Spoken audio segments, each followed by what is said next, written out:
Oke, namun berhubung pemateri kita pada kesempatan kali ini merupakan pemateri yang luar biasa, maka sambil menyambut kita tambahkan nih satu tagline dalam jargon kita. Jika kami menyerukan RDK 46 ITS, maka sambutlah dengan harmoni Ramadan, teguhkan keimanan bersama Prof Mahfud. Bisa dipahami teman-teman? Oke, mungkin kita bisa langsung cek sound kesempatan kali ini ya. RDK 46 ITS, harmoni Ramadan, teguhkan keimanan bersama Prof Mahfud. Masya Allah, berikan tepuk tangan sekali lagi kepada Prof Mahfud yang telah hadir di tengah-tengah kita. Masya Allah. Baik, izinkan saya memperkenalkan diri. Saya Fahri, selaku moderator yang akan menemani Prof Mahfud dalam sesi kali ini. Sebelumnya, bagaimana nih? Apa kabar Prof Mahfud? Alhamdulillah sehat. Assalamualaikum warahmatullahi wabarakatuh. Waalaikumsalam warahmatullahi wabarakatuh. Bagaimana perasaan Prof Mahfud ketika pertama kali menginjakkan kaki di kampus perjuangan Ibu Yang Luhur Institut Teknologi 10 November, Prof? Alhamdulillah hati saya tergetar melihat generasi muda calon penerus kepemimpinan bangsa ada di sini, dan oleh sebab itu saya merasa bersyukur bisa sampai ke sini dan berkesempatan untuk berdialog dengan adik-adik mahasiswa dan seluruh warga ITS. Masya Allah, berarti Prof Mahfud juga sudah sangat excited nih Ustaz untuk bisa berdialog dengan mahasiswa ITS. Ya, tentu. Baik, mungkin karena Prof Mahfud juga sudah tidak sabar ingin menyampaikan materi dan berbagai nasihatnya, dan juga dilihat dari senyum-senyum para mahasiswa yang juga sudah nggak sabar nih untuk mendengarkan wawasan dan juga insightful dari Prof Mahfud. Maka sebelum itu kami izin memperkenalkan sekali lagi Profesor Dr. Muhammad Mahfud MD SH SUMIP, yang mana merupakan seorang tokoh nasional yang telah berkontribusi di Indonesia. Beliau juga merupakan seorang akademisi dan guru besar hukum tata negara. Beliau pernah menjabat menjadi Ketua Mahkamah Konstitusi pada tahun jabatan 2008 hingga tahun 2013, serta pernah menjabat menjadi Menteri Koordinator Bidang Politik, Hukum, dan Keamanan atau biasa kita sebut dengan Menko Polhukam Republik Indonesia pada tahun jabatan 2019-2024. Dan beliau akan membawakan materi tentang membangun generasi berkarakter, kolaborasi agama, hukum, dan pendidikan, yang pastinya akan memberikan wawasan yang sangat insightful untuk kita semua. Maka dari itu, karena sudah pada nggak sabar nih Prof, waktu dan tempat kami persilakan. Ini waktunya dibagi dua ya. Saya terus dialog ya. Iya. Saya memberi pengantar lalu tanya jawab ya. Baik. Assalamualaikum warahmatullahi wabarakatuh. Bapak, para pengelola, pimpinan takmir, dan para mahasiswa dan hadirin sekalian yang mungkin datang dari luar ITS, alhamdulillah kita bertemu pada sore ini. Saya dikirim surat oleh panitia untuk menyampaikan judul Membangun Generasi Berkarakter, Kolaborasi Agama, Hukum, dan Pendidikan. Baik, begini, saudara, Indonesia ini mulai sekarang harus mencetak kader-kader bangsa yang berkarakter. Berkarakter itu yaitu punya integritas dan profesionalitas sebagai lulusan perguruan tinggi. Mengapa? Karena sekarang ini banyak sekali orang menggugat perguruan tinggi, karena banyak sekali orang yang memimpin negara di berbagai level tapi karakternya dipertanyakan. Maka sekarang itu negara ini dipimpin oleh lulusan perguruan tinggi pada umumnya. Taruhlah kalau yang ngurus negara ini ada 100%, minimal 80% itu lulusan perguruan tinggi yang memimpin ya, kalau level-level pimpinan itu. Tapi di Indonesia ini masih banyak sekali korupsi. Saya tidak ingin memanas-manasi, tetapi fakta ini harus kita sadari dulu. Di Indonesia ini sekarang banyak sekali korupsi. Kenapa? Karena banyak pemimpin-pemimpin kita itu yang tidak berkarakter keindonesiaan, berkarakter keagamaan, tetapi yang banyak berkarakter nekat gitu. Nah itu persoalannya. Itu alasan pertama kenapa harus berkarakter, menyiapkan lagi kader-kader yang lebih berkarakter. Yang kedua, saudara, pemimpin Indonesia masa depan yang pasti saudara-saudara ini nantinya, yang entah akan di berbagai tingkatan dan bidang, nanti pasti dari saudara-saudara, itu harus berkarakter. Dari sekarang harus dicetak karakternya agar berakhlakul karimah, ya, agar berakhlakul karimah itu karena Indonesia itu sedang menuju satu program, satu roadmap nasional yang disebut Indonesia Emas. Ini adalah program resmi pemerintah di mana pada tahun 2045 nanti Indonesia itu sesudah 100 tahun merdeka 1945 2045 itu akan menjadi Indonesia Emas. Indonesia Emas itu adalah Indonesia yang gambarnya ada di pembukaan Undang-Undang Dasar alinea kedua yang bunyinya, dan pergerakan perjuangan kemerdekaan Indonesia telah sampailah kepada saat yang berbahagia, mengantarkan rakyat Indonesia ke depan pintu gerbang kemerdekaan Indonesia yang ini Indonesia Emas nih, ini nih. 1 merdeka, 2 bersatu, 3 berdaulat, 4 adil, 5 makmur. Merdeka, bersatu, berdaulat, adil, makmur, itulah Indonesia Emas, saudara sekalian. Jadi pada saat Indonesia mencapai 100 tahun nanti, Indonesia itu sekarang udah punya modalnya. 1, Indonesia sudah merdeka, Indonesia sudah berdaulat, Indonesia sudah bersatu, ya. Tapi belum adil dan belum makmur. Padahal Indonesia ini kaya raya.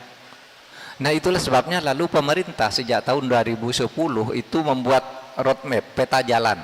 Indonesia harus besok menjadi Indonesia Emas yang kalau dalam bahasa agama itu adalah baldatun thayyibatun wa rabbun ghafur. Baldatun thayyibatun wa rabbun ghafur itu artinya merdeka, bersatu, berdaulat, adil dan makmur. Itulah baldatun thayyibatun wa rabbun ghafur untuk Indonesia. Satu negara yang hebat. Cirinya pertama, pada saat itu tidak ada lagi orang miskin. Kemiskinan ekstrim pada tahun 2045 sudah tidak ada. Yang ada kemiskinan relatif. Kemiskinan relatif itu yaitu mereka yang punya penghasilan 1,90 US dollar ke bawah setiap hari. Jadi pada waktu itu akan ada kira-kira 2-3% orang miskin relatif, tapi itu tidak akan terlantar karena negara pada saat itu sudah kaya. Ya, yang 98% sudah cukup ekonominya, sudah tidak miskin. Yang 2% ini miskin relatif, yang itu bisa dibantu oleh negara dengan program bantuan sosial yang sekarang sudah mulai. Jadi pada tahun 2045 tidak ada orang miskin. Partisipasi perguruan tinggi berapa? Partisipasi perguruan tinggi 74%. Sehingga pada saat itu setiap lulusan perguruan tinggi sudah bisa masuk ke perguruan tinggi yang tersedia dan bermutu di Indonesia, ya 74%. Sisanya itu bukan tidak bisa masuk perguruan tinggi, tetapi tidak perlu perguruan tinggi. Sisanya 26% itu langsung ke lapangan kerja, karena yang diperlukan kemampuan-kemampuan teknis di lapangan. Nah itu tahun 2045. Yang ketiga, ya, pendapatan per kapita pada saat itu sudah 23.930 US dollar per kapita. Ini udah dihitung, akan sampai ke sana kita, saudara sekalian. Nah, dengan begitu maka Indonesia itu akan tercatat menjadi negara dengan kekuatan ekonomi terbesar keempat di dunia. Sesudah nomor 1 RRT, nomor 2 di India, nomor 3 Amerika, nomor 4 Indonesia, dan nomor 5 Jepang. Atau nomor 4-nya bisa Jepang kalau kita agak teledor sedikit, nomor 5-nya minimal nomor 5 Indonesia. Jadi 5 negara besar di dunia ini nanti termasuk Indonesia di tahun 2045. Oke? Nah, saudara, ini akan betul tercapai kalau tidak ada hambatan dari dalam. Kalau pemimpin-pemimpin kita itu tidak berkarakter, itu tidak akan tercapai juga. Belum tentu tercapai. Apa yang bisa menyebabkan? Apa yang bisa menyebabkan ini tidak tercapai? Yaitu kalau ketidakadilan dan korupsi dibiarkan terus merajalela. Itu sudah tidak ada. Saya ingin melanjutkan pendapat Presiden Prabowo Subianto yang disampaikan pada tahun 2018, 6 tahun sebelum jadi presiden. Dia mengatakan berdasar studi-studi yang dilakukan oleh orang di luar negeri, tahun 2030 Indonesia ini bubar. Ini yang mengatakan Pak Prabowo. Kalau, kata Pak Prabowo, kalau keadilan, ketidakadilan, kesewenang-wenangan, korupsi dibiarkan merajalela, Indonesia bubar nih, kata Pak Prabowo. Yaitu 2018, orang ribut pada waktu itu. Orang ribut. Pak Prabowo tuh apa sih alasannya? Ini kan sudah dihitung, hitungan Indonesia seperti tadi tuh. Angka kemiskinan tidak ada, terus kemudian apa, pendapatan per kapita 23 lebih, perguruan tinggi sudah angka partisipasinya tinggi, kemudian Indonesia 5 terbesar. Masa oleh Pak Prabowo dibilang Indonesia bubar? Ini yang dibuat ini, bahwa Indonesia akan sampai itu kan sudah dihitung oleh lembaga-lembaga studi tentang pembangunan persatuan setiap negara. Yang menghitung itu tidak main-main tuh, lembaga internasional, McKinsey itu bukan main-main, diundang oleh Pak SBY. Tolong hitung kapan Indonesia bisa menjadi Indonesia emas. PricewaterhouseCoopers ngitung sama hasilnya, Pak, 2045. Maka Pak SBY waktu itu membuat perpres tentang Indonesia emas, kemudian diperbarui oleh Pak Jokowi, peta jalannya seperti ini, sudah sampai 2045. Tapi tahun 2030 kata Pak Prabowo bisa bubar, dan itu benar, saudara. Kalau negara ini dikelola ugal-ugalan, itu bisa tidak sampai 2045.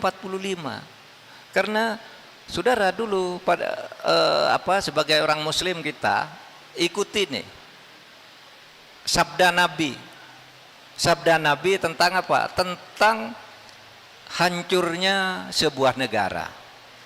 Jadi Nabi itu waktu itu kan sudah melihat di dalam Al-Quran ada ayat ghulibatir rum fi adnal ardi wahum fi ghalabihim sayaglibun. Itu ramalan yang ada di zaman Nabi itu. Romawi itu runtuh, Cina runtuh, Mesir runtuh, sehingga Nabi suatu saat mengatakan hancurnya bangsa-bangsa besar dimanapun di dunia ini kalau keadilan tidak ditegakkan.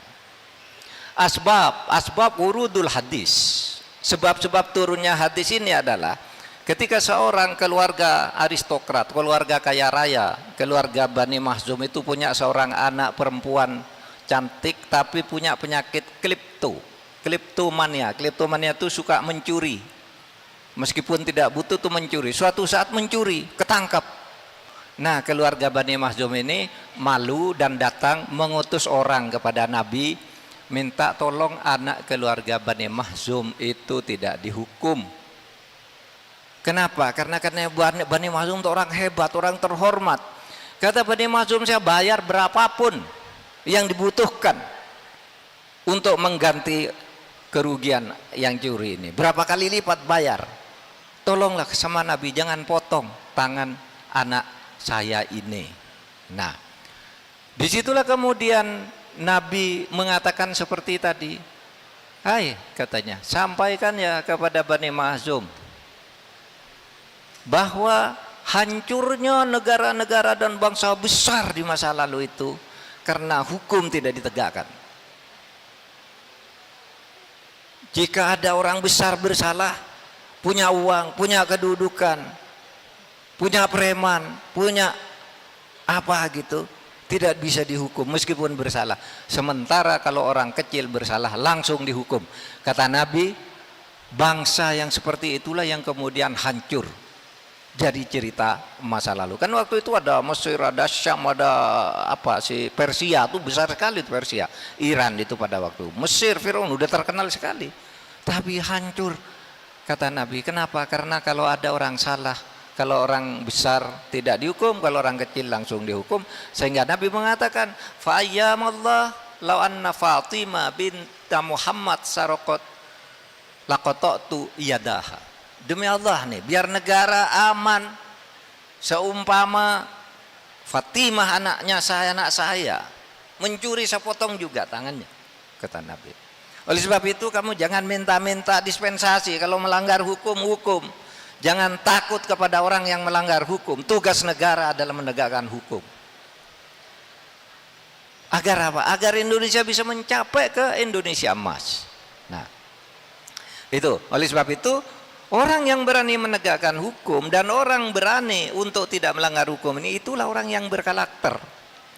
Sehingga sekarang kita minta pada sore ini, mari kita cari yang berkarakter seperti apa. Kita bicarakan. Itu satu.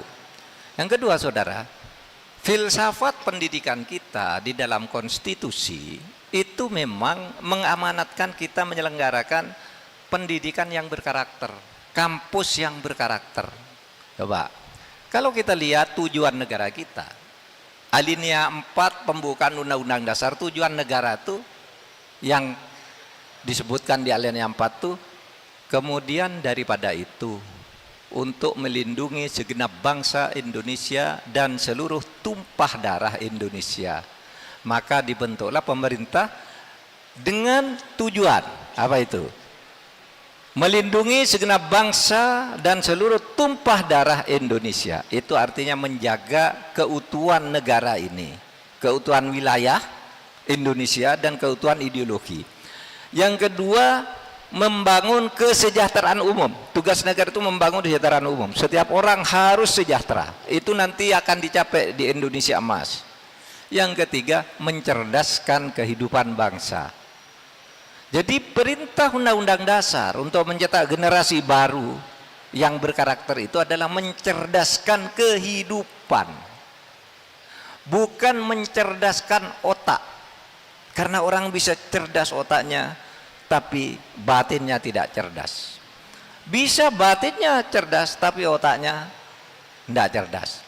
Maka para pendiri negara itu mengatakan mencerdaskan kehidupan. Kehidupan itu kalau manusia punya lahiriah, punya batiniah. Kalau di dalam Al-Quran disebut ulul albab, kehidupan yang benar itu. Kehidupan yang cerdas itu ulul albab. Siapa ulul albab? Alladzina yadhkurunallah qiyaman wa qu'udan wa ala junubim wa yatafakkaruna. Jadi yadhkuruna wa yatafakkarun. Berzikir hatinya, berfikir otaknya. Itulah orang cerdas yang disebut ulul albab. Nah, saudara, itu ketentuan Undang-Undang Dasar. Lalu di dalam pasal 31 yang mengenai pendidikan Undang-Undang Dasar ya, itu disebutkan bahwa pemerintah menyelenggarakan pendidikan nasional, satu sistem pendidikan nasional yang meningkatkan iman, takwa, akhlak. Itu pasal 31 ayat 3. Menyelenggarakan sistem pendidikan untuk meningkatkan iman, takwa, akhlak. Nah, kita ini ada di sini dalam rangka iman, takwa, dan akhlak itu. Lalu di dalam pasal 5, pemerintah itu memajukan sistem pendidikan nasional dengan apa? Memajukan ilmu, pengetahuan, dan teknologi berdasar nilai-nilai agama, budaya untuk persatuan bangsa. Jadi ada iman, takwa, akhlak, ilmu pengetahuan, dan teknologi. Inilah cara mendidik orang berkarakter kalau diselenggarakan sungguh-sungguh. Jadi konsep kita itu adalah konsep pendidikan, bukan pengajaran. Konsep pendidikan bukan pengajaran. Itu semua diambil dari nilai-nilai Qur'ani Ya, sehingga saudara sekalian, mari kita semua bergiat di bidang itu. Nah, itu sebagai pengantar dulu, saya lebih banyak nanti akan menampung berbagai pertanyaan. Terima kasih, saya kembalikan ke moderator. Baik, luar biasa, berikan tepuk tangan terlebih dahulu kepada Prof. Mahfud atas paparannya sangat luar biasa. Demikian merupakan pengantar, setelah ini akan ada dialog nih Prof kepada para mahasiswa yang ingin bertanya atau berdialog secara langsung dengan Prof. Mahfud, kami persilakan. Wah, sepertinya sangat luar biasa Prof, banyak ya Prof. Mungkin nanti dari teman-teman panitia bisa dibantu untuk bisa memilihkan. Oke, dari Mas yang pakai kacamata di sana.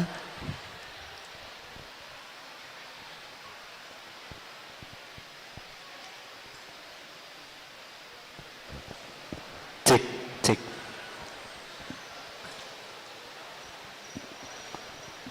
Baik, sebelumnya terima kasih atas kesempatannya dari Mas Moderator dan terima kasih atas kesempatannya dari Prof. Mahfud. Saya perkenalkan, sebelumnya saya Alvanza Bagustianto dari ITS Angkatan 2022. Izin bertanya terkait beberapa hal. Sebelum pertanyaan, saya akan memberikan beberapa latar belakang. Sebenarnya berdasarkan pendapat dari Ismail Rajni Faruqi, umat muslim sekarang dirasa sedang terjadi krisis pemikiran yang biangnya dari rusaknya sistem pendidikan negara umat Islam. Saya memandang banyak masyarakat itu muslim, tapi belum tentu mukmin. Kenyataannya di Indonesia masih banyak korupsi, yang sebenarnya Indonesia adalah negara muslim terbesar. Dari situ, dari pendapat tersebut, dari pemikiran Marxisme memikirkan bahwa beliau tidak setuju dengan agama karena latar belakang kebanyakan agama itu dijadikan landasan untuk praktik-praktik penindasan sosial yang mengatasnamakan doktrin agama. Kemudian sekarang kondisi existing di negara Indonesia yang katanya Indonesia sedang gelap, banyak masyarakat yang menyalahkan dari aparat negara, pejabat, dan juga dilakukan berbagai protes dari berbagai elemen masyarakat karena adanya berbagai undang-undang yang diotak-atik oleh pemerintah dan juga ada program-program yang kurang bijak, kebijakan yang kurang bijak. Sedangkan dari protes masyarakat yang protes itu dari kalangan mahasiswa itu sendiri juga banyak kesalahan. Jadi demonstran yang memprotes pemerintahan itu adalah masyarakat. Lah, masyarakat itu sendiri juga melakukan kesalahan. Banyak yang kita sadari, seperti banyak pedagang yang melakukan oplosan, banyak pedagang yang melakukan penipuan, banyak mahasiswa yang saya sadari sendiri menjiplak, plagiat, dan tidak jujur saat ujian. Dan itu kita rasakan sendiri sebagai mahasiswa. Dan juga banyak joki. Itu yang terjadi di masyarakat kita. Dan mereka dengan masyarakat tersebut mengkritik pemerintah yang korupsi. Nah, padahal kita sendiri tidak langsung itu juga dalam tanda kutip korupsi. Nah, pertanyaannya, sebagai seorang intelektual muslim, bagaimana kita memperjuangkan agar sistem sosial ini yang saya sebutkan tadi tidak terus berulang dari masa ke masa? Dan bagaimana kita sebagai rakyat kecil ini, apa yang harus kita perjuangkan? Karena kemungkinan juga kita tidak akan digubris oleh pemerintah. Yang kedua, menilik dari sistem kejayaan Islam. Pendidikan tetap independen di saat pemerintahannya runtuh, seperti dinasti Abbasiyah. Pendidikannya tetap melaju cepat di saat sistem krisis pemerintahannya. Lah, bagaimana kita mengubah sistem pendidikan itu? Ini pertanyaan yang terakhir. Di tengah krisis pemerintah yang tidak jelas simpang siurnya. Terima kasih dari saya. Wassalamualaikum warahmatullahi wabarakatuh. Waalaikumsalam warahmatullahi wabarakatuh. Luar biasa. Saya izin mengulang statementnya. Untuk pendapat pertama, yaitu sebagian besar masyarakat saat ini adalah muslim, namun belum mukmin, seperti itu. Kemudian untuk pendapat yang kedua, tidak setuju dengan agama karena agama digunakan sebagai ajang untuk apa tadi ya? Kemudian pendapat yang ketiga, Indonesia gelap diakibatkan oleh pejabat yang melakukan kesalahan sehingga diprotes oleh masyarakat. Namun pertanyaannya adalah bagaimana untuk mencegah berbagai macam permasalahan tersebut melihat dari kejayaan Islam, pendidikan tetapi yang diutamakan. Sudah, Prof. Mungkin terasa waktunya satu-satu, gitu, Prof. Baik, Saudara Alvan ya, Alvan Sulistianto. Alfanza. Ya. Baik, Saudara Ismail Faruqi ya mengatakan sistem pendidikan Islam. Intinya sistem pendidikan Islam itu gagal mencetak orang-orang berkarakter karena terbukti di negara-negara kaum muslimin itu justru pemimpin-pemimpinnya banyak yang korupsi, kira-kira gitu. Sehingga runtuh dengan sangat sangat tragis gitu. Nah, saudara, itulah tugas kita. Makanya kita harus membangun pendidikan yang berkarakter untuk memberantas korupsi. Apakah yang mungkin ini salah sistem pendidikannya? Saya kira memang penyelenggaraan pendidikannya mungkin yang salah. Kalau sistem dalam arti filsafat pendidikannya tadi kan sudah jelas. Kita mencetak kader bangsa yang berkarakter, yang bisa mengantarkan Indonesia menjadi Indonesia emas di tahun 2045. Itu tertulis di dalam peraturan perundang-undangan. Tetapi di lapangan kita paling tidak pada saat-saat ini melihat di Indonesia ini tidak berhasil membersihkan atau belum berhasil menegakkan hukum dengan baik, karena di sini hukum masih bisa masih bisa perjualbelikan. Saudara bisa beli hukum itu kayak beli di toko aja sekarang. Saudara punya perkara gitu, nanti tinggal dekat ke siapa, perkaranya bisa bebas atau dilanjutkan, atau agar dicarikan kambing hitam orang lain yang dihukum dan sebagainya. Itu masih banyak sekarang, dan itu yang harus kita selesaikan. Nah, Marxisme itu tidak setuju adanya agama. Ya, Marxis itu mengatakan agama itu candu masyarakat. Agama itu penghambat kemajuan. Karena apa? Biasanya orang yang beragama itu orang yang putus asa, tidak mampu mengatasi tantangan-tantangan yang ada di depannya, lalu mencari pelarian Tuhan. Saya mencari Tuhan gitu. Orang yang maju, yang pikirannya rasional itu tidak perlu agama. Menurut Karl Marx ya, menurut Karl Marx begitu. Tetapi tidak juga, karena sebenarnya agama itu adalah terkadang merupakan panggilan jiwa, panggilan hati, terkadang merupakan hidayah. Dan justru di tengah-tengah pendapat Marx yang seperti itu melanda, justru kaum beragama semakin banyak gitu.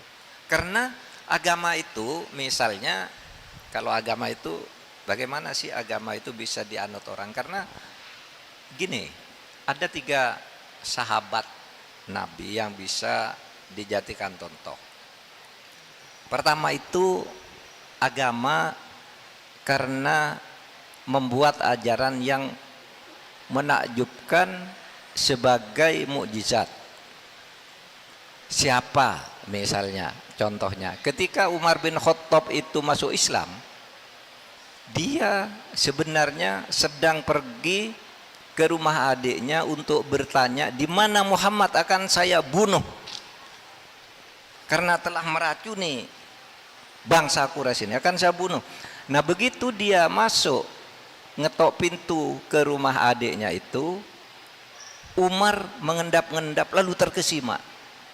Karena adiknya tuh sedang membaca Al-Quran, lalu Umar nangis. Datang ke dia, Umar buka pintunya, adikku, apa yang kamu baca itu tadi apa? Ini wahyu Allah yang diturunkan oleh Allah kepada Muhammad. Waktu itu yang dibaca surat Toha gitu. Oh, ini Ini yang diajarkan oleh Muhammad. Kalau begitu pasti ini bukan buatan manusia, pasti Allah. Pasti ada Tuhan gitu.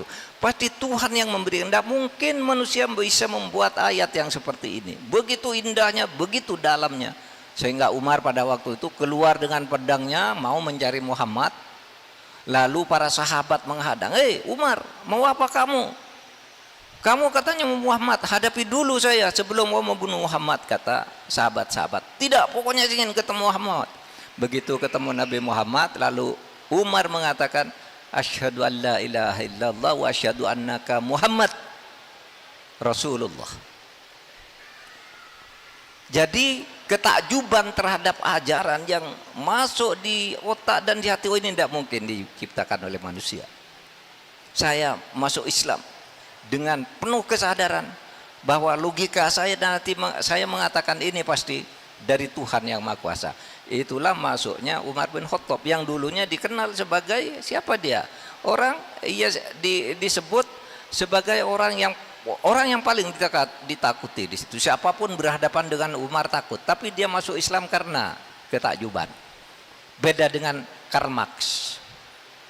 Bukan orang putus asa. Umar tuh aristokrat di sana pada waktu itu di kaum Quraisy, bukan karena putus asa gitu lalu mencari Tuhan, enggak gitu. Yang kedua, ya, Abdullah bin Mas'ud suatu hari ini ketika Abdullah bin Mas'ud masuk Islam, sekarang dari ketakjuban pada mukjizat yang sifatnya fisik apa? Abdullah bin Mas'ud bepergian bersama Nabi Muhammad, lalu Nabi dan Abu Bakar menemani Nabi Muhammad bepergian, lalu kehausan, ketemulah dia dengan seorang penggembala kambing yang namanya Abdullah bin Mas'ud. Nabi Muhammad haus, lalu didatangi si anak kecil Abdullah ini, belum tahu namanya, nak saya ini musafir, kehausan, bolehkah saya minta susu kambing yang kamu gembala itu? Oh, nggak bisa katanya, ini punyanya orang, saya hanya petugas yang membawa. Gimana kalau saya diantar ke yang punya kambing ini? Ini kisah Abdullah bin Mas'ud masuk Islam. Oh, mari, ditemuilah orangnya, lalu, Pak, kami ini musafir perlu susu, boleh enggak saya minta sedekah untuk susu kambing, kami memeras sedikit agar kami tidak kehausan. Kata yang punya kambing, nggak bisa, ini kambing dagang kok kamu minta gitu, nggak bisa. Terus gimana Pak kalau saya minta kambing, itu kambing tua itu yang sudah runtah, sudah mau mati gitu? Loh, kalau itu boleh kamu peras susunya. Oh, itu nggak akan ada susunya, itu kambing sudah tua dan akan mati, nggak ada, sudah kamu ambil aja. Lalu datanglah Nabi Muhammad ke situ, minta mangkok kepada Abdullah bin Mas'ud si anak kecil itu. Begitu kambing itu dipegang itu, susunya itu langsung mengembung, membesar. Nah disitulah diperas tuh susu kambing yang sudah itu. Terus dikasihkan dulu kepada Abdullah bin Mas'ud anak kecil, nak kamu minum dulu, kamu antar saya haus juga. Sudah itu diperas lagi dikasihkan ke Abu Bakar. Sudah itu diperas lagi diminum sendiri oleh Nabi Muhammad, lalu berterima kasih kepada orang itu. Lalu Abdullah Mas'ud itu bertanya, siapa Anda? Kok hebat sekali bisa menyegarkan kambing yang sudah mau mati bisa sehat seperti kalau perempuan, kalau manusia kira-kira seperti gadis lah, susunya masih masih segar, banyak isinya gitu. Lalu Abu Bakar bilang, nak, ini namanya Muhammad. Oh, Muhammad, kalau begitu saya percaya sekarang. Dia Abdullah bin Mas'ud mengatakan asyhadu an la ilaha illallah wa asyhadu annaka Muhammad Rasulullah. Beda dengan Karl Marx. Beda cara menemukan Tuhan itu. Lain lagi. Ini tadi Umar ketakjuban, ini yang kena mukjizat ya. Lalu satu lagi, Salman Al-Farisi. Salman Al-Farisi itu, saudara, dia orang Persia, Al-Farisi, orang Persia. Jadi dia diceritain oleh kakeknya. sekarang ini sudah akan ada nabi baru. Nabi di mana ciri orang itu, satu, tidak mau menerima sedekah, tapi mau menerima hadiah. Dua, di punggungnya itu, di belikat punggungnya itu ada ya semacam toh gitu ya, yang menandakan kalimat tauhid. Oleh sebab itu si Salman ini bepergi jauh dari Persia datang ke Madinah, lalu nemuin Nabi Muhammad, ingin ngelihat Nabi Muhammad tuh ada ndak ya, orang yang mengaku Muhammad ini ada tidak tanda di punggungnya itu, di belikatnya itu tanda kalimat tauhid. Nabi kan pakai baju terus diintip terus setiap mau sholat, ndak ketemu, sampai akhirnya, kamu mau apa, kata Nabi, kok setiap saya sholat kamu ngintip ke sini? Oh, saya ingin ngelihat punggungmu. Ada apa, katanya? Enggak, cuma ingin lihat punggungmu. Dilihat punggung Salman ini melihat. Ini menurut kisah. Sesudah itu besoknya Salman, saya uji lagi nih Muhammad. Katanya Muhammad ini tidak nerima sedekah. Dia bawa kurma 1 mangkok. Muhammad, saya ini mau ngasih sedekah kepadamu. Oh, enggak. Kami dari keluarga Bani Hashim dilarang menerima sedekah. Wah, ciri kedua masuk. Belikat, sedekah, lalu tapi kan Nabi Muhammad menerima hadiah. Besoknya datang lagi membawa kurma yang sama. Muhammad, ini saya berikan kepadamu sebagai hadiah. Hadiah itu ya tanda persahabatan, perkawanan, bukan sedekah, tanpa persahabatan. Kayak kita kalau ngasih hadiah perkawinan, hadiah apa gitu, tanda persahabatan aja. Oh, kalau ini hadiah, kata Nabi, saya ambil. Nah, oleh Nabi diambil nih sedekah. Lalu kurma ini, ayo kita makan sama-sama, karena dia dibagi kepada seluruh sahabat termasuk Salman Al-Farisi. Nah, disitulah kemudian Salman menyatakan, saya dengan ini menyatakan masuk Islam karena engkaulah ciri-ciri yang disebutkan oleh kakek saya, bahwa akan ada seorang nabi terakhir dengan 3 tanda sebagai berikut. Tadi udah ketemu semua. Jadi beda dengan Karl Marx. Karl Marx itu katanya orang putus asa lalu mencandu ke agama. Meskipun tentu bukan hanya itu, alasannya banyak. Nah, saudara-saudara sekalian, jadi beragama itu bisa, saudara sekalian, dari apa? Peristiwa yang ditunjukkan oleh Allah, mukjizat. Oleh sebab itu Al-Quran itu disebut mukjizat karena melemahkan hati orang yang menentangnya. Sehingga dulu pernah bilang, Muhammad tuh bikin Al-Quran tuh bohong, bukan wahyu. Lalu Allah berfirman di Al-Quran, wa in kuntum fi raibim mimma nazzalna ala abdina fa'tu bi suratim min mithli. Kalau engkau ragu bahwa Al-Quran yang diturunkan ke hambaku dariku, coba kamu buat 1 surat saja. 1 surat saja yang bisa sama dengan Al-Quran. Lalu muncullah seorang namanya Musailamah Al-Kadzab. Wah, bisa saya bikin itu, katanya. Bisa. Lalu gimana? Bikin dia ayat Al-Quran. Saya bisa bikin ayat begitu seperti Muhammad itu. Gimana? Coba bikin dia begini. Inna a'tainakal jawahir fasolli li rabbika wahijir inna baghidaka fahuwa ar-rajulun kafir. Ini ayat ciptaan Musailamah. Indah betul, berindah. Tapi pertama, dia meniru punya Nabi Muhammad, inna a'tainakal kautsar. Yang kedua, substansinya tidak ada. Dia bilang, inna a'tainakal jawahir, setelah saya ciptakan kepadamu mutiara-mutiara. Fasolli li rabbika wahijir, maka bersembahkanlah kamu kepada Tuhanmu, yaitu batu. Inna baghidaka fahuwa rajulun kafir, yang membencimu Musailamah itu orang kafir. Diketahui orang karena itu tidak semutu Al-Quran. Gitu. Nah, itulah sebabnya saudara sekalian tidak bisa kita ikut maksa, apalagi semakin maju ilmu pengetahuan, semakin banyak kebenaran-kebenaran yang diajarkan oleh Al-Quran itu menjadi terbukti. Saya sangat tertarik bercerita ini, tapi waktunya terbatas ya. Tentang kisah-kisah masa lalu yang muncul sekarang ini penampakannya, ya itu banyak sekali. Misalnya kota Iram yang diceritakan oleh Allah yang orang tidak tahu. Alam tara kaifa fa'ala rabbuka bi'ad iramadatil imad itu. Tahu kamu enggak? Orang kaum Ad yang ditenggelamkan dengan kotanya yang bernama Iram. Itu karena mereka durhaka. Itu orang enggak tahu dulu Iram itu di mana. Baru ditemukan tahun 1983. Kota ini tenggelam ke tanah sampai sekarang ada, dipelihara oleh UNESCO. Loh ini yang dulu diajarkan.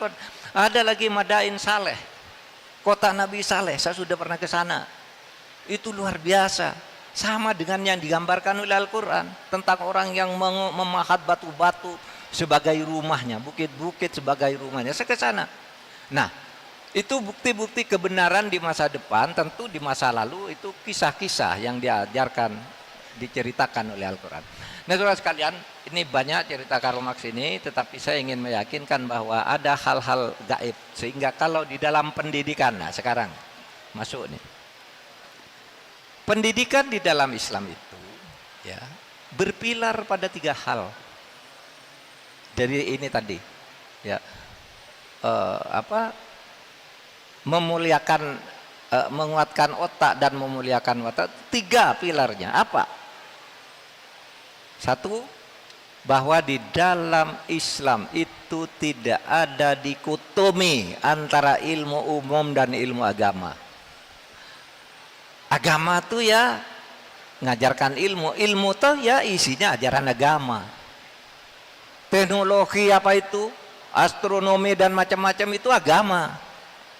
Orang menganggapnya itu ilmu, ilmu perkapalan dan sebagainya itu agama, karena Allah berbicara tentang bagaimana kapal itu kok bisa. Ada kapalnya Nabi Nuh, ada bagaimana kapal di lautan, diceritakan semua.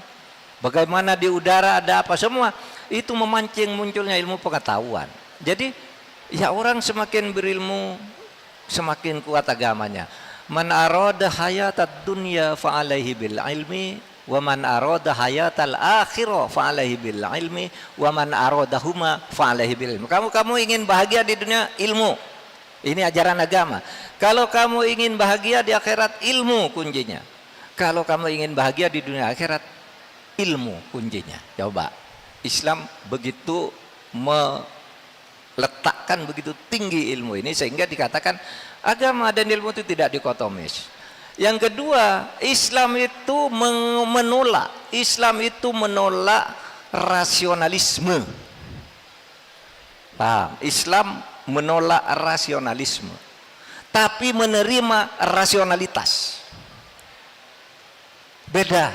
Kalau rasionalisme seperti Karl Marx tadi, rasionalisme itu segala sesuatu benar kalau masuk akal. Tapi bagi Islam tidak. Bagi Islam tidak semua yang benar itu masuk akal, sehingga kebenaran itu harus dengan intervensi wahyu. Harus dengan intervensi wahyu.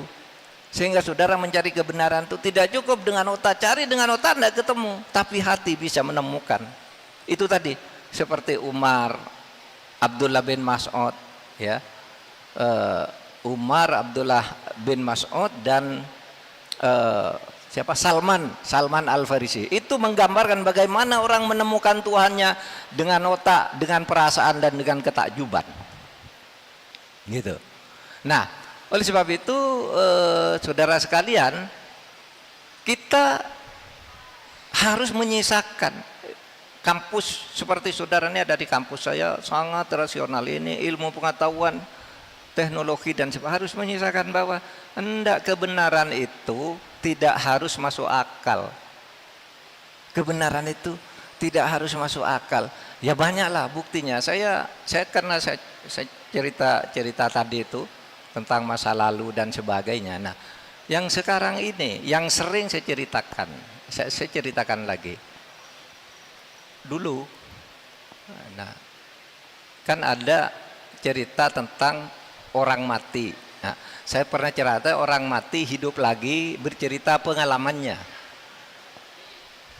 Nah, 2 hari lalu, ceramah saya 2 tahun lalu ini dikirim ke saya oleh seseorang dari Surabaya, seorang guru besar, ngirim, Bapak, cerita Bapak ini juga pengalaman saya. Pernah mati 15 jam, lalu hidup lagi. Itu namanya mati suri. Pengalamannya sama dengan yang diteliti oleh Raymond Moody. Raymond Moody itu melakukan penelitian orang yang sudah pernah mati tapi hidup lagi itu kemana?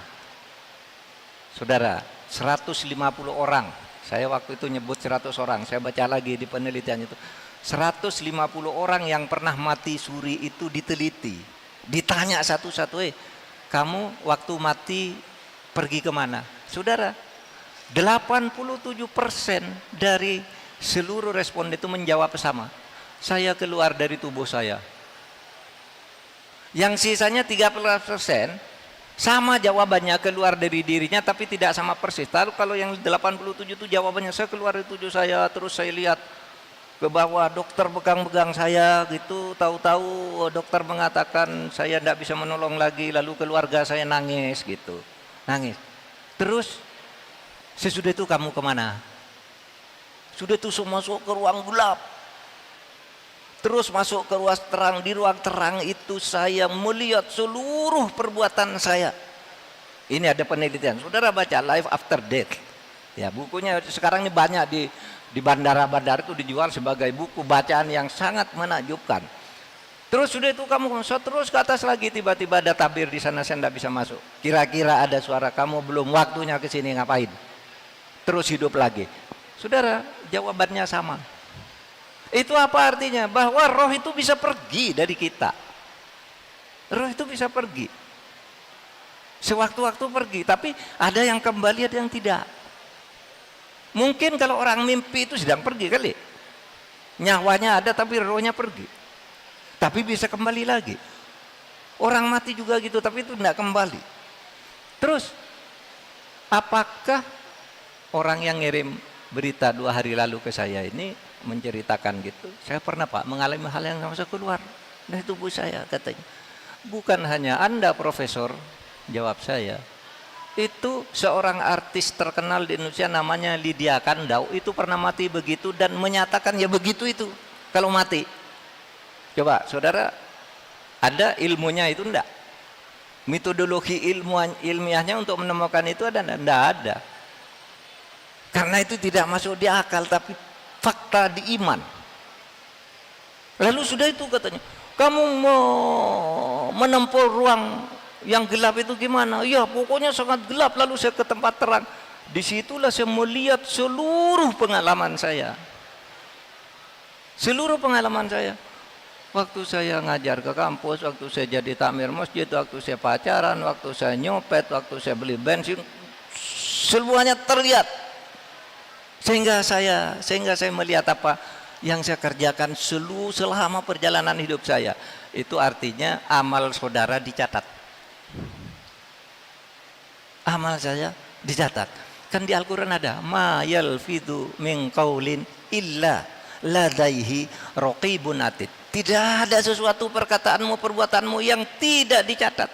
Nah di situ di alam terang itu nanti kamu tidak bisa membantah. Kamu lihat sendiri waktu kamu membohongi ibumu, kamu menipu dosenmu, kamu nempeleng temanmu, keluar semua. Sehingga kata surat Yasin itu al-yauma nakhtimu ala afwahihim wa tukallimuna aydihim wa tasyhadu arjuluhum bima kanu yaksibun. Pada hari itu kelak besok kamu, ya, mulut makan dikunci untuk menanyakan, hei kamu koruptor. Tidak bisa kamu bilang tidak, padahal iya misalnya. Tidak bisa bilang gitu.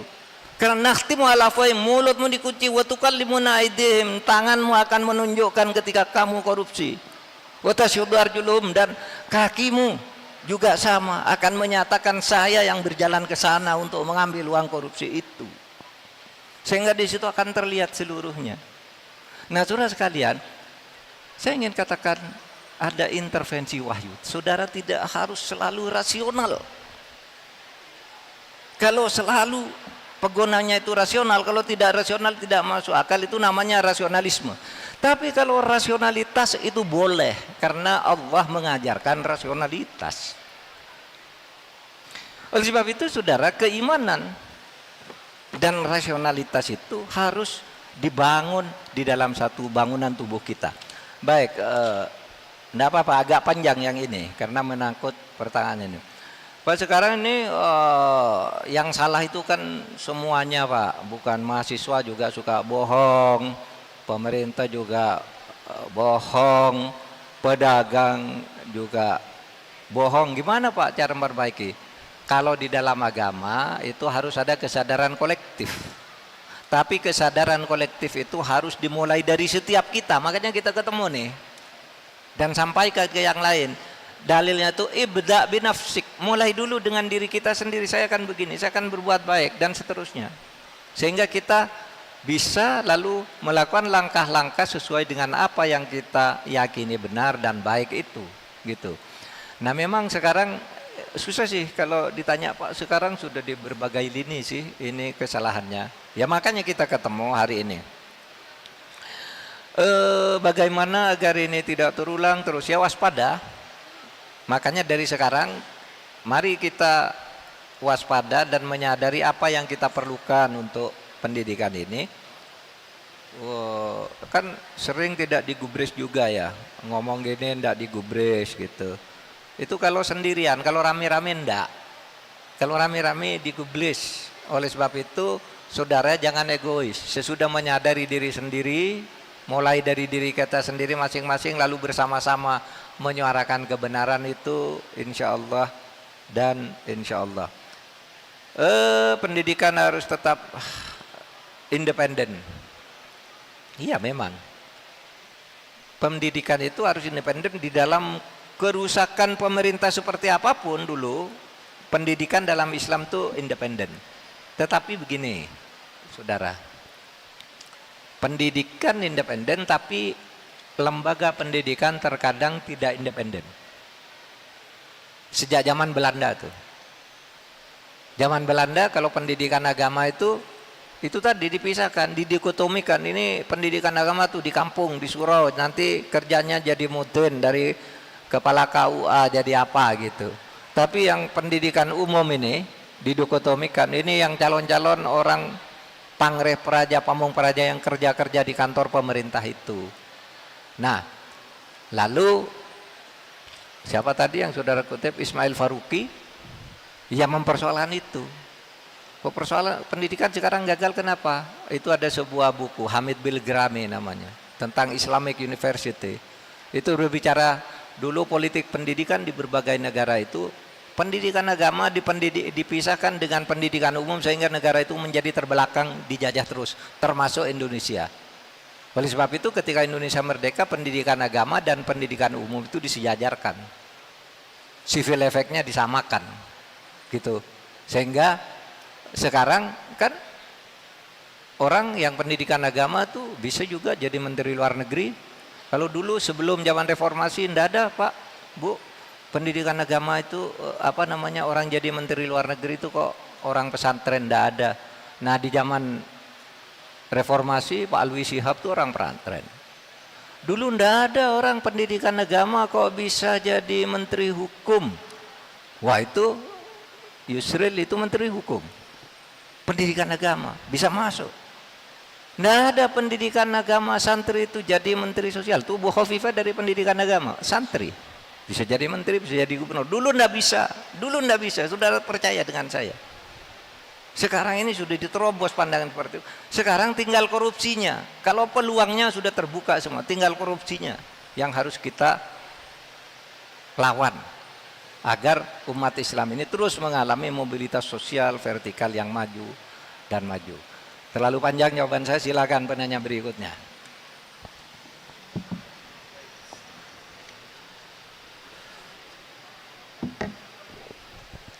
Baik, oke. Kemudian karena tadi sudah bertanya dari Ikhwan ya, sekarang saatnya gantian kita dari akhwat terlebih dahulu. Mungkin bisa dari mbak-mbak yang kerudung jilbab coklat berada di tengah. Silakan.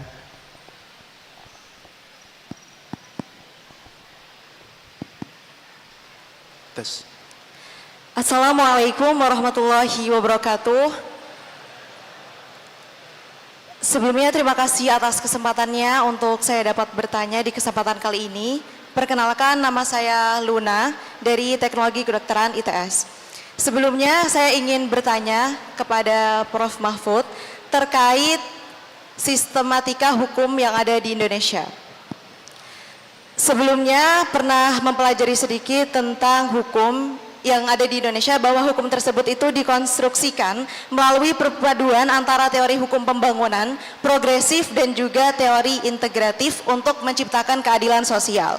Lantas jika demikian Prof, mengapa masih terjadi ketimpangan hukum antara elit korup dan juga masyarakat biasa dalam penentuan hukum pidana?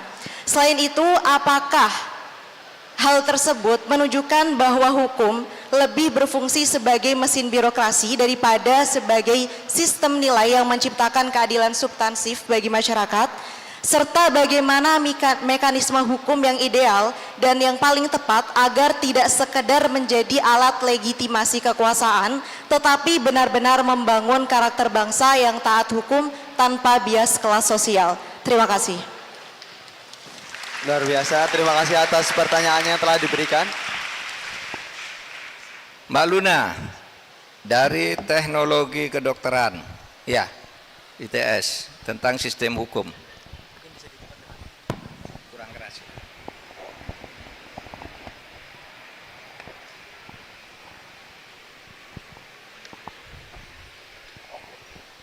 Jadi, banyak istilah, ada sistem hukum, ada sistematika hukum. Tapi saya akan sampaikan dulu yang inti yang sudah tanyakan tuh tentang hukum progresif untuk keadilan sosial. Jadi begini, hukum itu, saudara sekalian, ada sistem hukum yang disebut sistem hukum Eropa kontinental. Sistem hukum Eropa kontinental itu adalah satu hukum yang mengatakan itu sesuatu yang dianggap benar secara hukum adalah yang sesuai dengan undang-undang. Jadi kalau orang mengadili satu kasus itu, lalu ini sesuai dengan pasal ini, enggak sesuai dengan pasal ini, oh ini memenuhi pasal ini, ini hukumnya. Jadi hukum itu artinya peraturan-peraturan yang sudah ditulis dan mengikat untuk diikuti, itu hukum.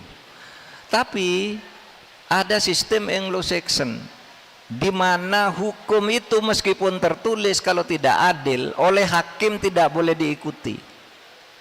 Hakim harus mencari, ya, hakim harus mencari dalil-dalil baru yang terasa lebih adil. Nah, ini berlaku di Anglo-Saxon yang kemudian secara sederhana meskipun tidak persis di Indonesia disebut sebagai hukum progresif. Hukum progresif itu adalah hukum yang meletakkan manusia sebagai inti kebutuhan hukum, sehingga kalau hukum yang tertulis tidak memenuhi rasa keadilan harus ditinggalkan. Dulu kalau di pengadilan saya mencontohkan yang pertama kali kasus Jawa Timur. Saya jadi ketua MK, ada pemilihan kepala daerah itu benar nih secara hukum, tapi curang. Oleh sebab itu saya putuskan ini salah, meskipun menang salah. Yang benar, yang adil begini. Maka saya buat keputusan di Jawa Timur, pilkada harus diulang. Itu tahun 2009. Saya mengulang sesuatu. Lupa aturannya begitu. Aturan tidak benar saya tinggalkan. Nah saudara, apakah bisa hukum progresif ini di dalam Islam? Saudara, di dalam Islam itu ajaran hukum progresif sekurang-kurangnya dimulai dari Umar bin Khattab.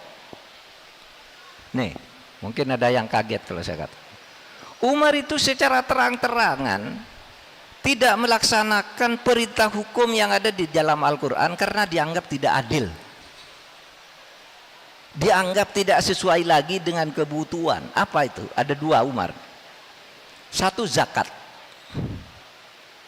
Di dalam Al-Quran itu disebutkan tuh bahwa zakat itu untuk 8 kelompok. Innamas shadaqatu lil fuqara wal masakin wal amilin wal mu'allafatu qulubuhum wa fir riqabi wal gharimina wa fi sabilillahi wa ibnas sabil. 8. Zakat, sedekah itu dibagi ke 8 kelompok, yaitu orang fakir, miskin, amil, saudara nih amil, ini takmir amil bisa nerima zakat nanti untuk dibagi lagi. Kemudian ada muallaf, muallaf itu orang baru masuk Islam. Ini ketentuan Al-Quran. Tapi ketika Umar jadi khalifah, muallaf nih dicoret, coret. Muallaf nggak boleh nerima zakat. Umar diprotes. Umar, kamu melanggar perintah Allah. Di dalam Al-Quran sudah dikatakan bahwa muallaf itu dapat zakat. Tapi kata Umar, itu ketika ayat Al-Quran turun, dulu orang masuk Islam itu tersiksa, ditinggalkan oleh keluarganya, hartanya diambil, disiksa di mana-mana, maka dapat zakat. Sekarang orang masuk Islam itu sudah pada rebutan, tidak boleh dapat zakat, tidak dikasih oleh Umar. Apakah Umar itu kafir? Tidak. Karena dalam Al-Quran, wa man lam yahkum bima anzalallah faulaihi qaumul kafirun. Siapa yang berhukum di luar hukum Allah itu kafir. Tapi Umar tidak. Kenapa Umar tidak kafir? Loh, sebelum Nabi Muhammad meninggal sudah bilang ada 10 orang sahabatku yang akan masuk surga. Abu Bakar, Umar, Utsman, Ali, Abu Ubaidah, ada 10. Masa Umar kafir? Sudah dijamin masuk surga? Berarti tidak kafir. Itu hukum progresif. Artinya hukum yang tertulis itu sering tertinggal sehingga perlu diperbarui oleh putusan pengadilan, oleh hakim, bagaimana seharusnya keadilan itu ditegakkan. Lagi tentang hukum humus. Di dalam Al-Quran diatur harta rampasan perang itu dibagi 2. 20% untuk Allah dan Rasul. 20% harta rampasan perang itu untuk Allah dan Rasul. Misalnya rampasan perang nilainya 1 miliar, 200 juta untuk Allah dan Rasul. Apa itu? Masuk ke Baitul Mal, dikelola oleh negara untuk keperluan sosial, termasuk untuk keluarga Nabi yang tidak digaji dan didapat dari bagian 20% rampasan perang. Yang 80% menurut Al-Quran dibagi kepada orang yang ikut berperang. Bagi.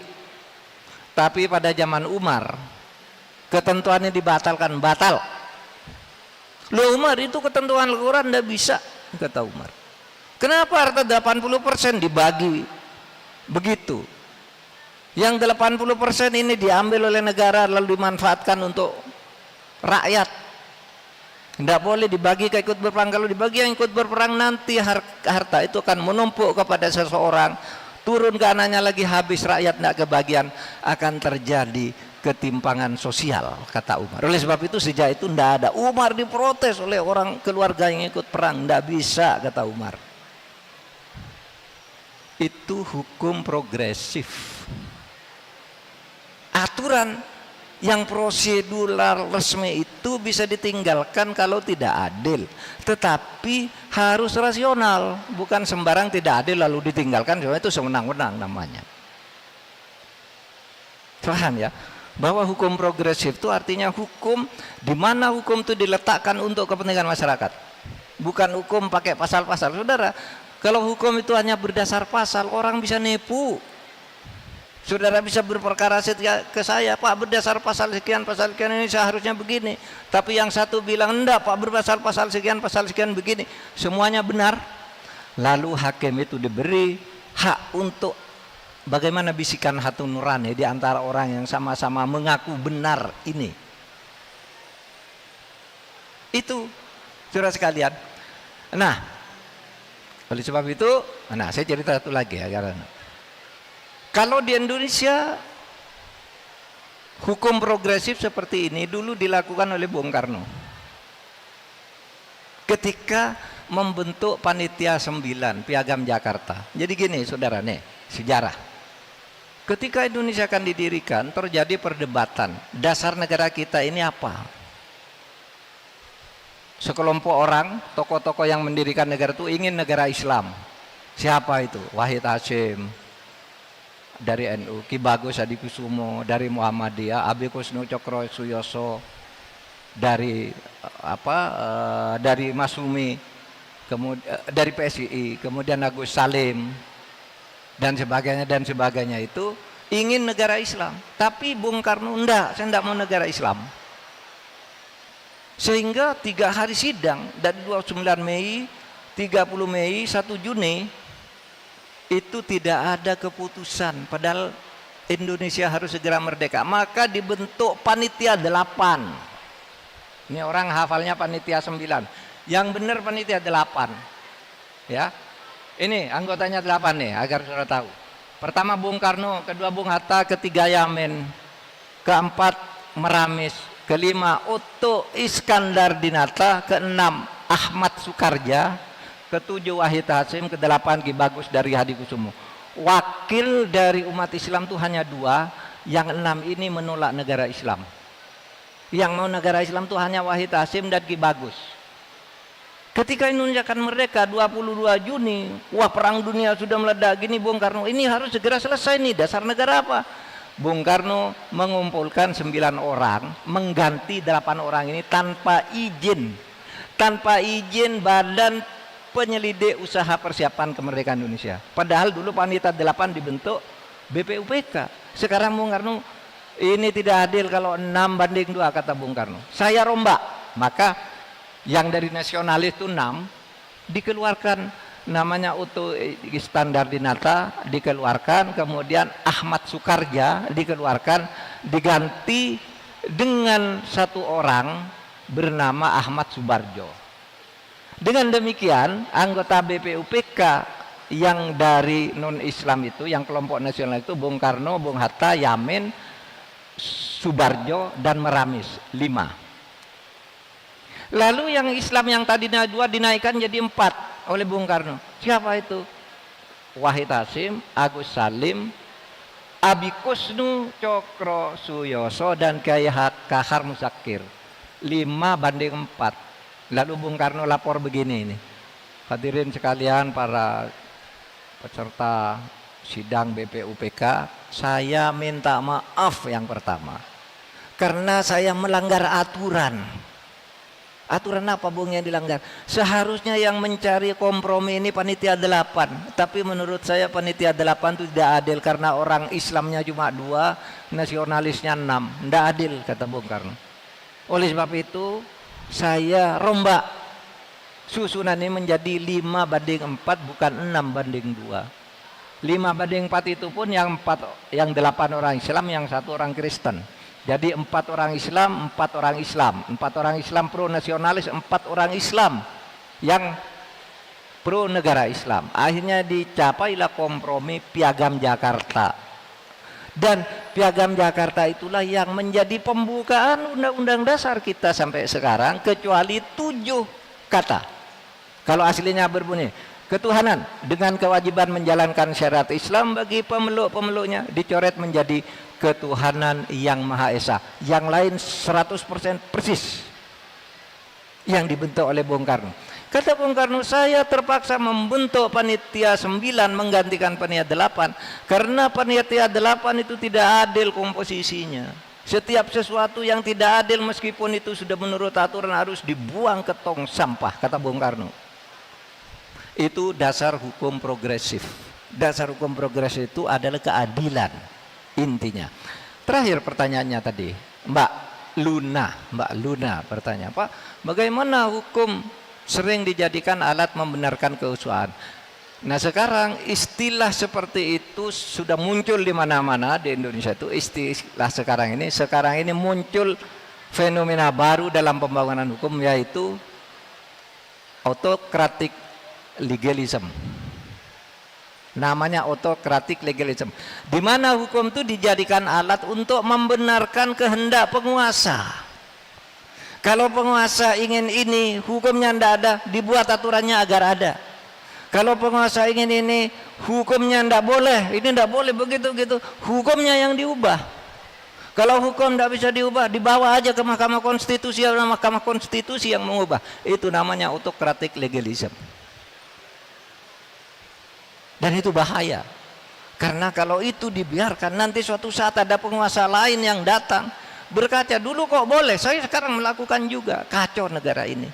Itulah yang dikatakan oleh Muhammad, ketika negara hukumnya tidak diatur dengan benar, tidak dilaksanakan dengan benar, maka akan timbul kehancuran. Karena begini, kalau orang apa-apa ingin lalu tidak ada hukumnya, dibuat hukumnya sendiri.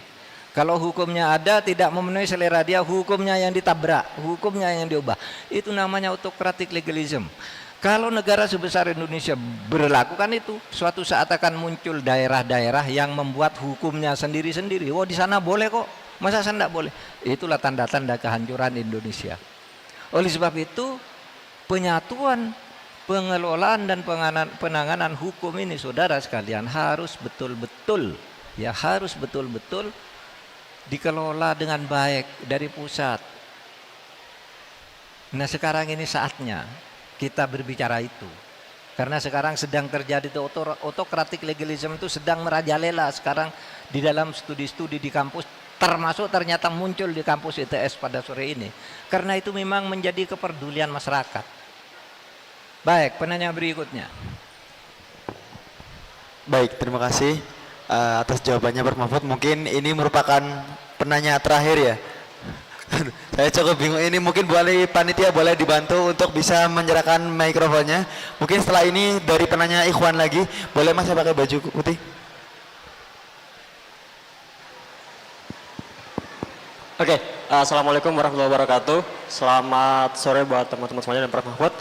Sebelumnya apresiasi dulu buat teman-teman RDK atas tema yang menarik dibungkus dengan pemantik yang cantik dari Prof. Mahfud sendiri atas korupsi. Nah, sebelumnya ditambah lagi kemarin saya bersama teman-teman dari PMITS sedang membuat kajian terkait RUU perampasan aset yang dimana mengingat beberapa akhir ini mirisnya kasus korupsi yang gila-gilaan serta RUU yang selama 2 dekade atau 20 tahun lamanya itu hanya dibuat lempar-lemparan. Nah, beberapa kali masuk prolegnas prioritas namun gagal di DPR dan parahnya di tahun 2025 ini hanya masuk ke prolegnas menengah yang dimana bukan ke prioritas. Nah, saya juga mengutip pernyataan dari Prof. Mahfud yang dimana mengatakan bahwa RUU ini tidak ada yang dirugikan dari RUU perampasan aset selain koruptor. Meskipun akhir-akhir ini banyak pemerintah bongkar kasus korupsi, namun masih ada rasa suuzon dari saya, ini hanyalah akal-akalan buat ganti pemain, ganti pemeran, ataukah emang benar-benar untuk menggembosi oposisi atau benar-benar untuk memperbaiki negeri. Nah, namun di sisi lain ada unpopular opinion yang dimana saya sempat terkilas bahwa jangan-jangan RUU perampasan aset ini dapat berbahaya bagi penguasa untuk mematikan oposisi karena merampas semua kasus-kasus korupsi yang dimana saat ini kita lihat KPK sangat-sangat terbatasi geraknya. Nah, mungkin bagaimana pendapat Prof. Mahfud terkait hal ini karena Prof. Mahfud juga sendiri sudah berlalu-lalang di pemerintahan dari zamannya Gus Dur sampai yang sekarang. Yang kedua adalah pertanyaan sekilas dari Prof.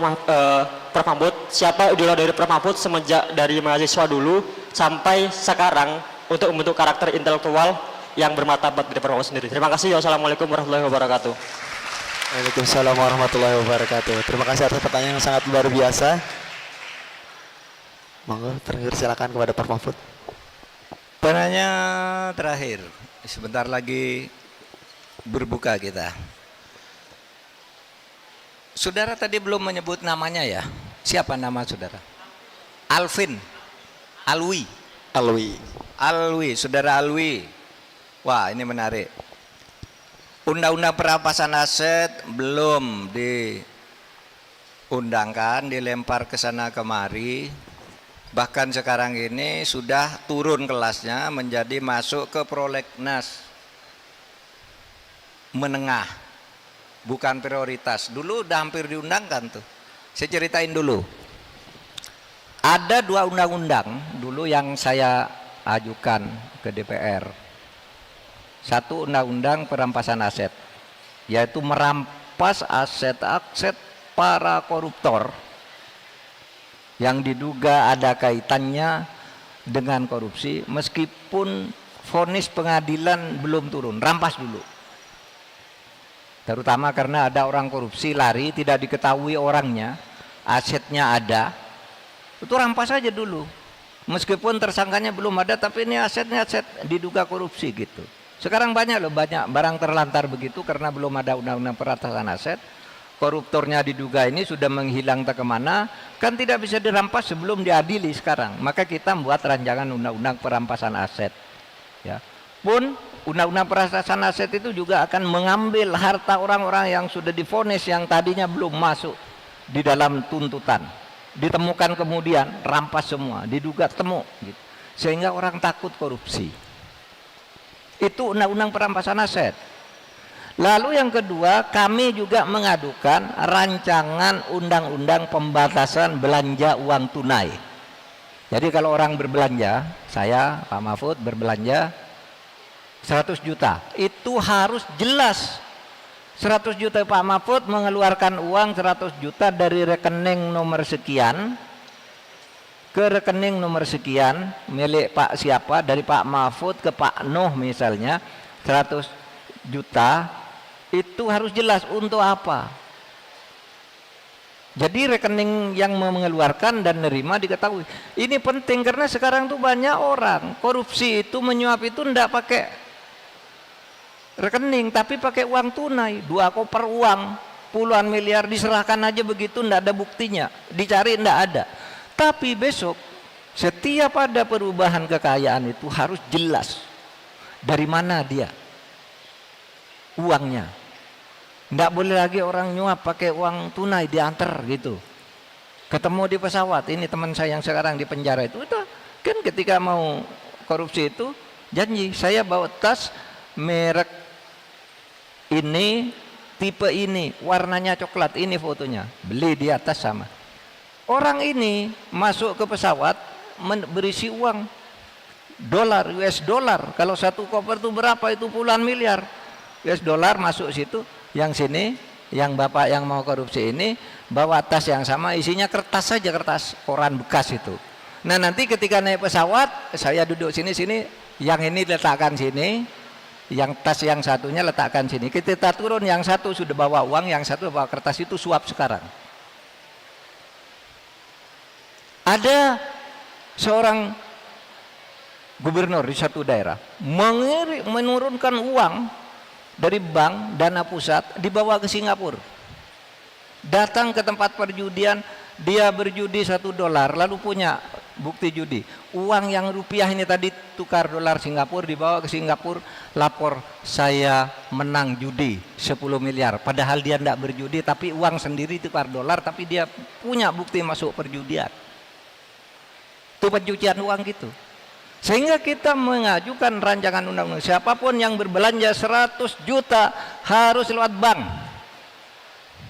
Ini 100 juta dari rekening saya nomor sekian, untuk apa? Barangnya dikirim kapan itu jelas. Korupsi bisa diperkecil, bisa diminimalisir kalau itu. Nah saudara, undang-undang ini dianggap bagus, perampasan aset bagus, ini bagus. Kemudian terjadi negosiasi. DPR datang kepada saya sebagai Menko Polhukam, itu bilang, Pak, itu undang-undangnya bagus tuh, kita setuju, tapi begini, Bapak pemerintah yang ngajukan undang-undang perampasan aset, yang undang-undang pemberantasan belanja itu, pembatasan belanja uang tunai itu, nanti yang ngajukan DPR, tapi DPR minta ada undang-undang pembiayaan partai politik. Agar politik itu tidak korupsi gitu, ada biaya dari negara yang jelas masuk di undang-undang itu. Setuju, saya bilang.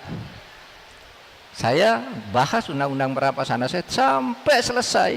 Begitu mau diundangkan, DPR tidak mau. Sampai sekarang, ketika ditanya, saya datang ke dia, kenapa DPR tidak mau? Pimpinan partai tidak setuju. Kami ini kan hanya Korea, tidak bisa berbuat apa-apa katanya. Yang menentukan itu pimpinan partai. Jadi saudara, undang-undang perampasan aset itu serius sudah jadi, tinggal diundangkan. Sampai pada bulan Maret tahun 2023 ya, pemerintah, presiden mengirim surat ke DPR, tolong dong selesaikan undang-undang perampasan aset, ini penting. DPR bilang enggak, kami nunggu. Sampai sekarang tidak dibahas. Bahkan dulu ada yang bilang, tolong dong pemerintah bikin surat ke DPR, nanti kami sahkan. Kalau pemerintah ingin juga itu jadi, ya buat aja perpu. Wah sekarang undang-undangnya disembunyikan, tidak boleh lagi mengeluarkan perpu.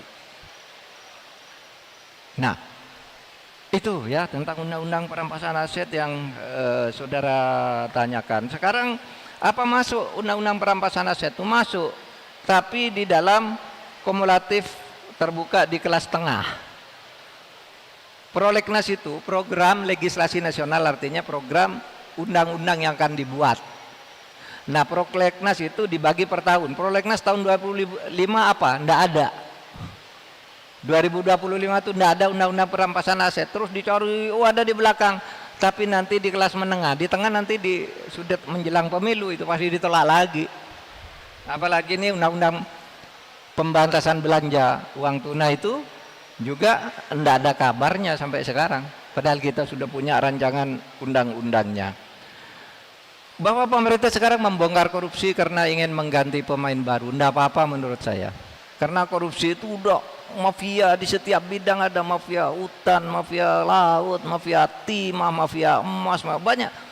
Sekarang itu pemerintah membongkar karena ingin mengganti dengan pemain baru. Kalau dulu yang menguasai ini pemenang pemilu yang dulu, sekarang kami akan pegang karena pemenang pemilu. Enggak apa-apa menurut saya, bongkar saja semua. Pasang pemain baru di situ, asal pemain barunya itu bersih. Soal ganti pemain baru kan bagus, itu keharusan. Asal jangan mafia baru. Jangan mafia baru, tetapi pemain baru betul yang profesional. Itu betul, ya. Nah, idola saya waduh banyak macam-macam.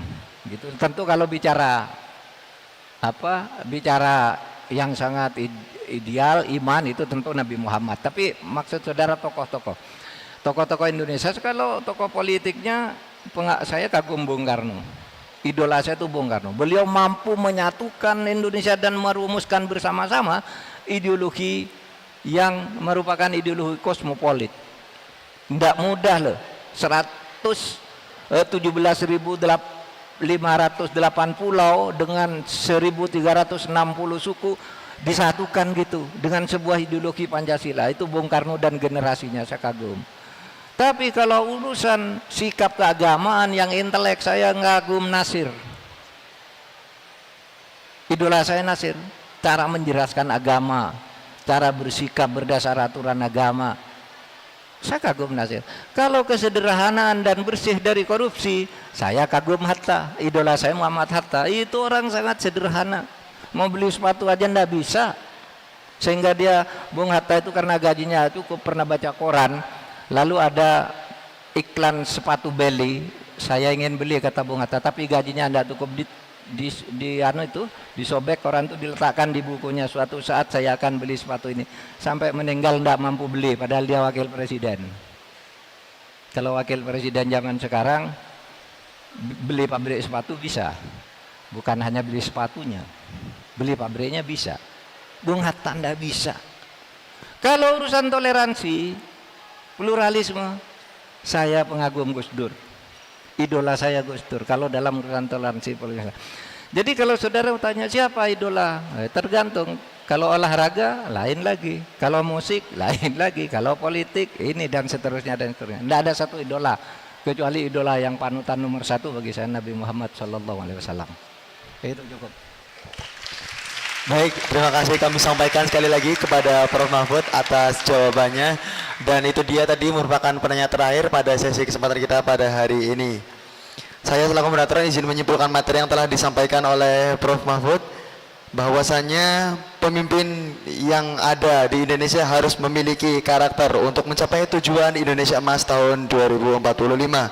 Dan Indonesia Emas akan terwujud jika tidak ada kemiskinan atau orang miskin, orang relatif, kemudian terjangkaunya pendidikan hingga ke perguruan tinggi, dan memiliki pendapatan per kapita yang akan membawa Indonesia berada pada peringkat 5 besar sedunia. Dan juga banyak tindakan kriminal dan tindak pidana korupsi yang terjadi di Indonesia disebabkan karena para pemimpin-pemimpin yang tidak memiliki karakter. Tentunya hal ini bisa diwujudkan jika kita sebagai mahasiswa dapat memperjuangkan keadilan, dan juga tidak lupa harus dilandaskan dengan iman, takwa, dan juga akhlak. Mungkin demikian sesi pemaparan pada kesempatan kali ini. Saya selaku moderator merasa berbahagia sekali bisa duduk bersama Prof. Mahfud pada kesempatan yang luar biasa kali ini. Saya Fahri selaku moderator mewakili seluruh panitia Ramadan di kampus Institut Teknologi 10 November mengucapkan terima kasih yang sebesar-besarnya kepada Prof. Mahfud MD yang telah berkenan hadir dan memberikan wawasan serta nasihatnya kita pada kesempatan kali ini. Saya Fahri pamit undur diri. Setelah ini akan ada sesi dokumentasi yang akan dipandu oleh teman-teman panitia. Kami tutup. Wassalamualaikum warahmatullahi wabarakatuh.